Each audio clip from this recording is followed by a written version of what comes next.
ঐকমত্য কমিশন এবং বিশেষজ্ঞদের যে মতামত এই সম্মিলিতভাবে একটা প্রস্তাবনা ওনারা পেশ করেছেন। অনেকগুলি প্রস্তাব পেশ করেছেন। এর মধ্যে উল্লেখযোগ্য হলো নির্বাহী আদেশে কি এটা জারি হবে কিনা, এরপরে আগামী পার্লামেন্টে এটা অনুমোদন করা হবে কিনা, অথবা সুপ্রিম কোর্টের বিচারপতিদের কাছে এটা পাঠানো হবে কিনা, অথবা গণভোট দেওয়া হবে কিনা। আমরা অনেকেই অনেক কথাই বলেছেন। আমরা পরিষ্কারভাবেই বলেছি আমাদের দলের পক্ষ থেকে যে জুলাই সনদের আইনি ভিত্তি এখন বাংলাদেশের 18 কোটি মানুষের দাবি, এবং দাবি করার কথা ছিল না। অনেকেই রাস্তায় মিছিলের উদাহরণ দিতেছেন। সবার জানা আছে রাস্তার মিছিলের মধ্য দিয়ে ফ্যাসিবাদী সরকারের বিদায় হয়েছে। সুতরাং জুলাই সনদের যদি বাস্তবায়ন করতে সরকার দেরি করে অথবা অন্য কিছু হয়, তাহলে আবার জনগণ রাস্তায় নামবে, এটা খুবই স্বাভাবিক।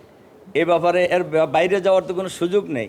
যে কোনো দাবি দেওয়া আদায়ের জন্য বাংলাদেশের ঐতিহ্যই হলো আন্দোলন, সংগ্রাম, লড়াইয়ের মধ্য দিয়েই এগুলি বাস্তবায়িত হয়।